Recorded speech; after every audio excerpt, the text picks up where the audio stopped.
Carrera Tips, Sunday, December 14, 2025. Ngayong araw gaganapin ang Presidential Gold Cup Race.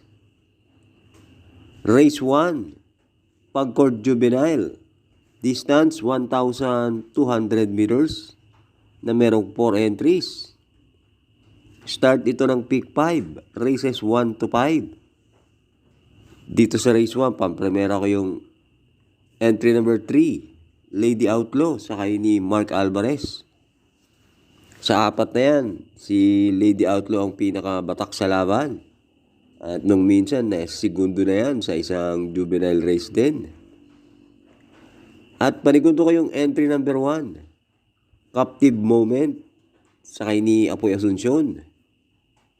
Mahina lang ang tiyempo niyan, pero isa yung imported. Kaya dito sa race 1, pampremera 3, Lady Outlaw, panigundo 1, Captive Moment.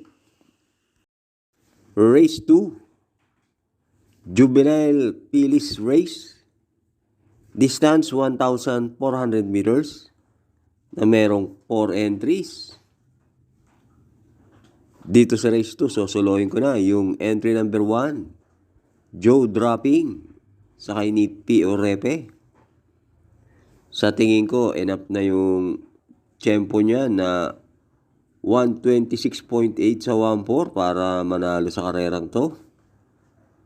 At ang pangalawang kabayo nito na may tempo, yung 4, may barrier lang na 115 sa 1.2. Kaya susuluhin ko na yan, 1, Joe Dropping.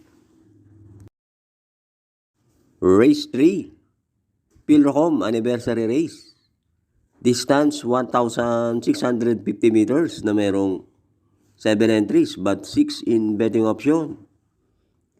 Start ito ng winner take all na may carry over na 3.3 million. Dito sa race 3, pampremera ko yung entry number 5, Circus Crowd, sakay ni JT Pabilik. Diremate yan si Circus Crowd. At sa karerang to, maraming matulin. At may tinakbong maganda yan. Nasigundo yan kay Midnight Bell. At panigundo ko yung entry number 2, Parade King, sakay ni John Paul Eguse.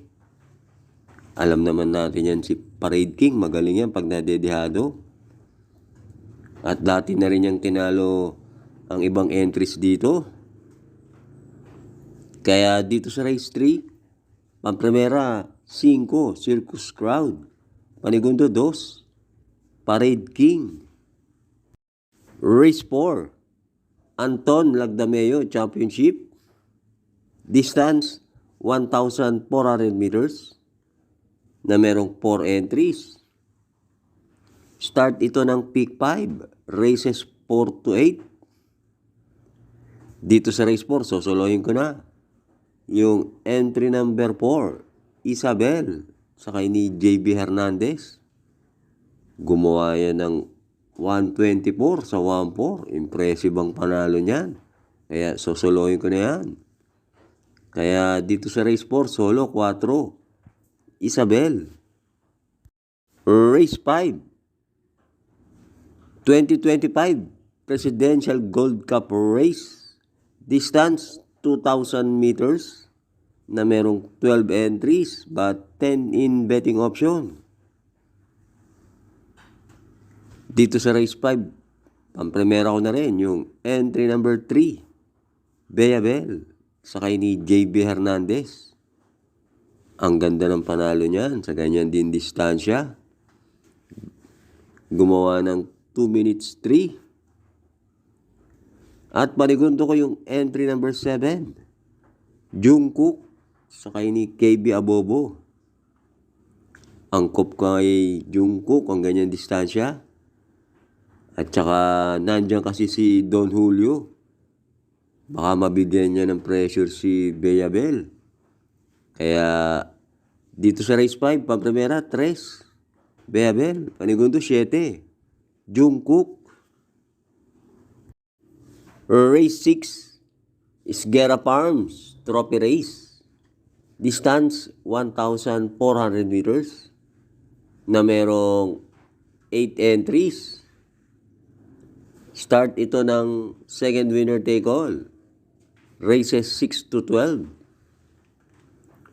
Dito sa race 6, pwede kayong magmarami rito. Well balanced ang karerang to. Pampremera ko rito yung entry number 6, Resonant, sakay ni JT Pabilik.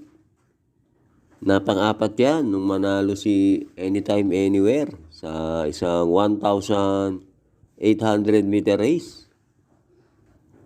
At panigundo ko yung entry number 2, Route Runner, sakay ni AP Asuncion. Barrier pa lang yan. Gumawa na ng 124.5 sa 1.4. At dito nga sa karerang to, marami pang entries na may panalo.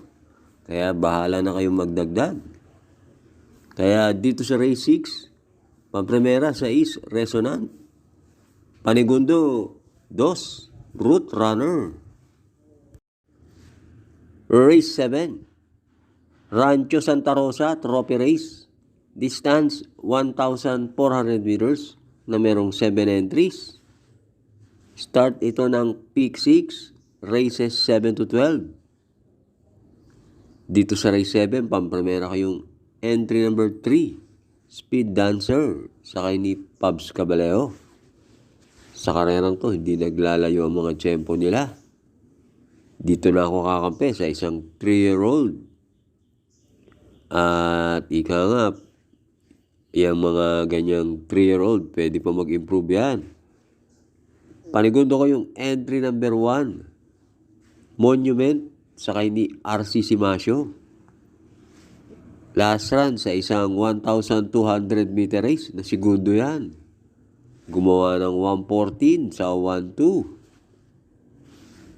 At pantersero ko yung entry number 2, Spaghetting Pababa, sakay ni CP Henson.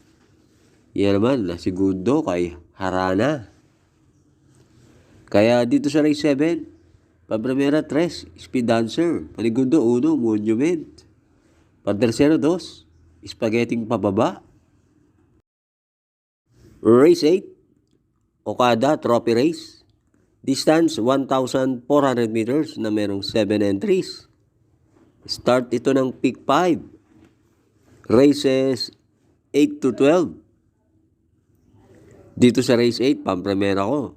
Tingin ko nakalalamang entry number 4, Catral, sakay ni Pabs Caballero. Malayo niyan tinalo si Wolf 359. At panigundo ko yung entry number 1, Spreewell, sakay ni JM Storke. Baka naman pag nakabandera yan, pwedeng makachamba. Or pwede rin pamorkas. Kaya dito sa race 8, pampremera 4, Catral. Panigundo 1, Spreewell. Race 9 na tayo. Manila Horsepower Trophy Race. Distance 1,300 meters na merong 13 entries. But 12 in betting option. Start ito ng peak 4. Races 9 to 12. Dito sa race 9, pampremera ko yung entry number 2, They Will Be Done, sakay ni JT Pabilik. Meron yan tiyempong 129.5 hanggang 130 sa 1.4. At panigundo ko yung entry number 8, Sinag, sakay ni Pati Dilema. Pag nakabandera si Sinag, tingin ko may chance ang manalo yan. Kaya dito sa race 9, pampremera 2, They Will Be Done. Panigundo 8, Sinag.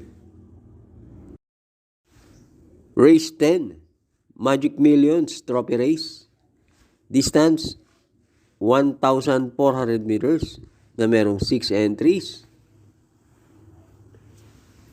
Dito sa race 10, sosolohin ko na yung number 5, Kalends, sakay ni Mark Alvarez.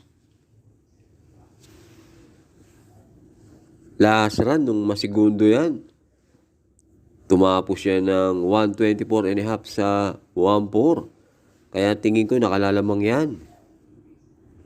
Kaya dito sa race 10, solo 5, Kalends. Last double na tayo. Race 11, PCSO 3-year-old Championship Cup. Distance 1,650 meters na merong 4 entries. Dito sa race 11, sosoloyin ko na yung entry number 3, Midnight Bell, sakay ni JB Hernandez. Sa tingin ko, susundan na niya agad si Coming Early. At yan si Midnight Bell, merong tiyempong 153.5 sa distansyang 1,800. Kaya nakalalamang yan. Kaya dito sa race 11, solo 3, Midnight Bell. Race 12, Silver Bullet Productions Trophy Race. Distance 1,400 meters na merong 8 entries. Dito sa race 12, pampremera ko na rin yung entry number 8, Guerrero Warriors, sakay ni Jeff Sarate. Last run na segundo yan. Kay Jubilum. At panigundo ko yung entry number 6, Carried Away, sakay ni NC Lunar.